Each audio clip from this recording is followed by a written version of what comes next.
Selon José Makila, Kabila avait fait un conseil à l'AFC Bar M23 de ne pas avancer ou de ne pas prendre d'autres grandes villes. Là, c'est compliqué. Bonjour, bonsoir. Je vous salue de partout où vous êtes en train de nous suivre. Nous, c'est Analysons Congo. Abonnez-vous, likez, partagez. Ne manquez pas, surtout de nous laisser un commentaire. Donnez-moi plus de likes, donnez-moi plus de cœur. Nous sommes le 2 novembre 2025. Je vous avais annoncé dans une des numéros faits aujourd'hui que Félix est en voyage pour Doha. Et les choses se dessinent de plus en plus, comme je vous avais dit, que c'est dans les cadres toujours de négociations. On espère cette semaine qui va commencer, qu'il y ait la signature de certains protocoles ou bien de certaines choses d'un accord entre le gouvernement congolais et l'AFC Bar M23. Donc la semaine, il sera chaude, on va avoir de la bouffe. Préparez-vous, ce qui est Batarosomba Coca, Bosomba Coca, Oyarosomba Likaya, Oyarosomba Mungwa, Bosomba Tension Matibino, Bokitsango. Je sais que les gens qui appuient Félix ne supportent pas de voir ce qui se passe. Awande Boyo Kamakambo. Kalate Boyo Kamakambo. Intégration de M23. Nazo Zelaga parti wana. Intégration de M23. Partage du pouvoir. Nazo Zelaga parti wana. Oyo balobaka misusu bateka kamboka. Ne nazo zelangwa. Alors, ce que le vieux José Makila vient de dire, c'est trop choquant. Il dit que Kabila a donné conseil au M23 de ne pas prendre notre grande ville. Et vous allez le remarquer que depuis que Kabila est arrivé à Goma, le M23 fait ce qu'ils peuvent faire, ils se défendent, ils vont. Mais c'est comme si ils ne sont pas encore en plan de prendre les grandes villes. Bon, certainement, ce sont des militaires, ils savent ce qu'ils font. À quel titre les a-t-il donné ces conseils? Au titre d'un ancien président de la République démocratique du Congo, ou bien au titre de ce que Kinshasa appelle que c'est lui le chef de l'AFC Bar M23.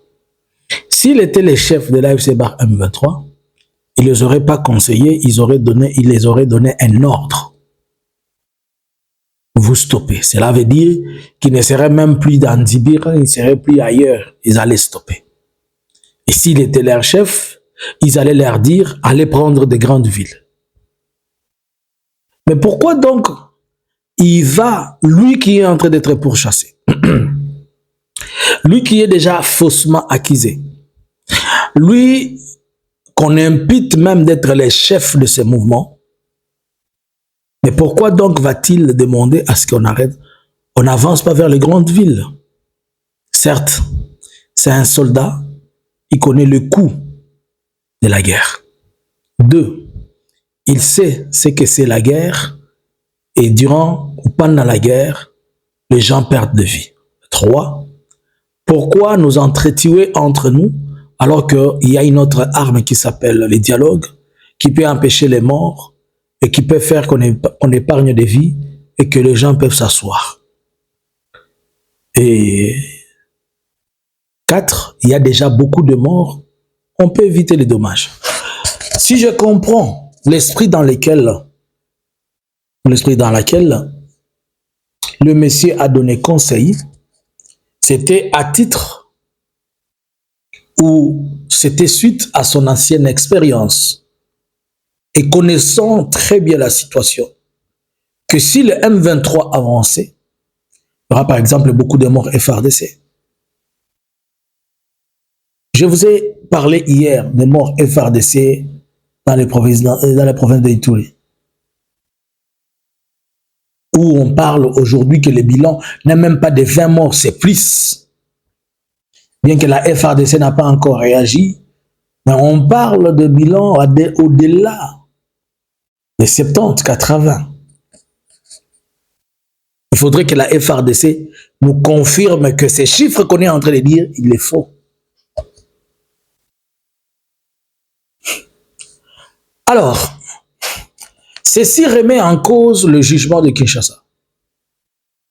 Ceci prouve à suffisance que Kinshasa n'était pas informé de ce qu'il était en train de faire. Je me suis toujours posé la question, après que Kinshasa s'est dit sur Kabila, mais pourquoi les chancelleries et les ambassades, tout le monde s'était, alors qu'on devait accompagner la décision de Kinshasa? C'est puisque tout le monde a vu que c'était du bla bla bla. Maintenant que nous savons que Kabila ne veut pas la guerre, comment on l'impute la guerre? Maintenant que nous savons que Kabila ne veut pas qu'il y ait des morts, comment on impute des morts?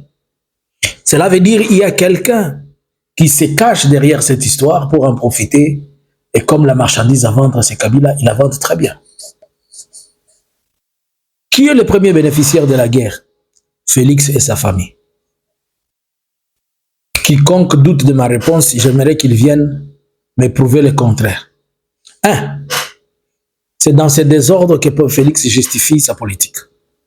Le plus grand problème de tout ça, ça l'aide à détourner l'argent sans réfléchir. Les trois, vous savez, ça l'aide à convaincre les gens qui ne sont pas là à l'accompagner dans un 2028 qui ne va pas exister, qui n'existera que dans sa tête. Donc, il est la première des personnes à être bénéficiaire de ça, de cette histoire. Prenons le cas que Kabila était le chef de l'Alliance Fleuve Congo. Et qu'est-ce qu'il serait en train de faire à Goma? Il allait leur demander d'avancer. Faites vite les garçons là. Je suis pressé, je dois aller à Kinshasa. Et vous comprenez ce que faites vite, cela veut dire? Cela veut dire des morts, des conquêtes et plusieurs dégâts. Donc ici, on est en train plus de privilégier les dialogues et montrer que si les gens acceptaient ce qu'on est en train de vous dire, ça serait plus mieux que la voie qu'on est en train de prendre. Un jour, j'ai pensé à quelque chose, mais j'ai trouvé que peut-être il faudrait qu'on arrive à ça. Vous savez que tellement qu'à Kinshasa, les gens n'ont jamais vécu la vraie guerre. La vraie, quand on parle de la vraie guerre, une semaine dans la maison, 2 semaines, vous ne sortez pas. Si ça se fait seulement comme ça, 2 semaines à Kinshasa, il n'y aura plus jamais de guerre en RDC. Puisque tout celui qui va vouloir à ce que la guerre vienne à Kinshasa, il sera la première des personnes où tout Kinshasa va l'en prendre à lui. Mais comme Kinshasa vit la guerre à la télé, sur le smartphone, ils ne comprennent rien. C'est quelque chose qui se fait à distance. Il faudrait, ce n'est pas une prière, mais moi je crois qu'il faudrait qu'à Kinshasa, il y ait une vraie guerre pour que le tibia réfléchisse.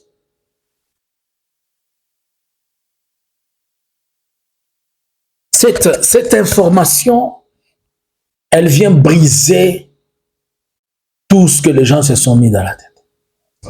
Comment Kabila, toi qui es accusé, toi qui es déjà condamné, c'est toi qui devais profiter de la guerre, mais c'est toi qui dis que la guerre s'arrête. Il dit comment en conseillant, il n'est pas leur chef, il ne peut que leur apporter conseil. Vous vous rappelez qu'il était en train de faire des consultations. Et dans ces consultations, il ne peut qu'apporter conseil. Après avoir fait penser, imaginer, me rencontrer ceci et cela, je trouve qu'il serait mieux de ne plus avancer vers X, Y.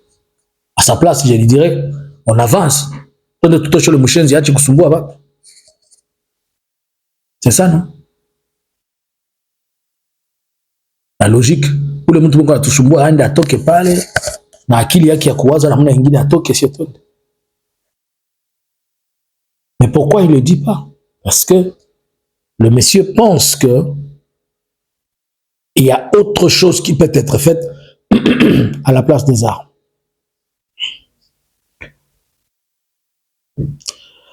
Donc, Kabila n'est pas exactement ce qu'on nous dit. C'est-à-dire, dans Kabila, il y a autre chose que la guerre. Il y a autre chose que le mal. Alors que Kabila a été présenté comme étant les démons congolais, les démons géants congolais. Les Goliaths congolais. Alors que les Goliaths est ailleurs, et Kabila est les David de ces Goliaths-là. Que pensez-vous? Cette révélation n'est-elle pas un vrai claque au front, un vrai gifle pour la politique congolaise et surtout le système de Kinshasa et notamment pour Félix? À vous les commentaires. Bonjour, bonsoir. Analysins Congo subscribers.